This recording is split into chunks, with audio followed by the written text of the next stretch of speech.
以色列接连发生的2件事刺痛了美国的神经，对中国来说，事情反而简单了。大家好，我是肖玉华。自从中国达成了伊朗和沙特的和解，整个中东地缘政治迎来了翻天覆地的变化。然而，一直作为外来者的以色列，在这场巨变中就变得十分危险，尤其是本身就对阿拉伯世界制造了无数的惨案。最近以色列爆发内乱，按一般的常理来说，有外敌在侧，以色列国内的团结应该是首要目标。然而，从这一次由以色列总理内塔尼亚胡进行司法改革带来的巨大混乱来看，这件事情透露着相当的诡异，其中的一些细节完完全全是标准的美国 CIA、美国中情局教科书式的套路。初期组织人员制造新闻，制造民主问题，中间段舆论进场，制造节奏。美国大使馆亲自发话，对局势的发展非常关切。到了最后，抗议示威演变成暴力案件。可以说，我们在平时看到的颜色革命套路，基本都是能在这次活动中看到。内塔尼亚胡的儿子甚至公开向美国开火，美国深度参与了这一次的抗议活动，为组织者提供了资金援助。坦率地说，以色列国内突然的混乱的确出乎了我们的预料。在最开始，从中国的外交动向就能看出来，中国在解决了沙特和伊朗的矛盾冲突之后，最紧张的就是以色列，而中国并不是美国，不会采用拉拢一派打击另一派的分而治之的做法。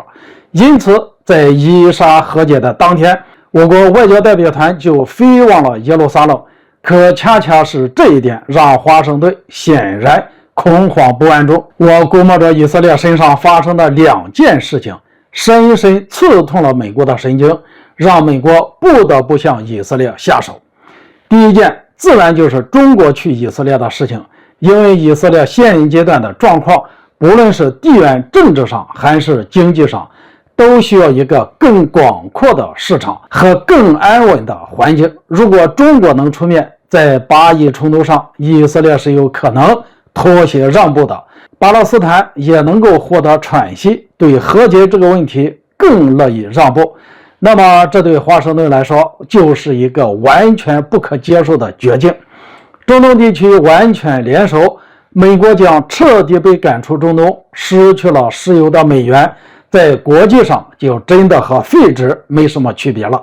不论是为了美国精英阶层的利益，还是为了美国霸权，以色列都必须乱起来。其二就是内塔尼亚胡的司法改革。如果放在历史角度来看这个问题，以色列现在做的其实就是权力集中，而不是参考美国的三权分立，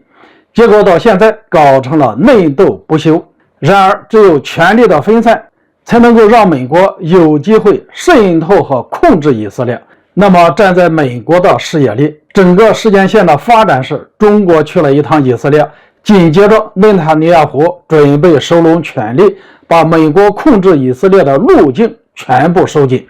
这个状况，美国人认为就是挖了美国的命根子，更何况还是在当前美国精英阶层完全患有对华落后焦虑症的情况。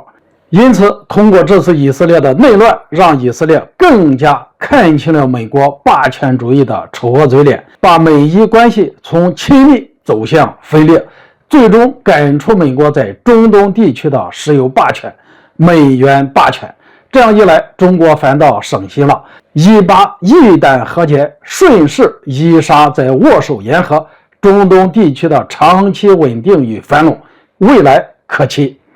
好了，今天就说到这里，咱们下次见。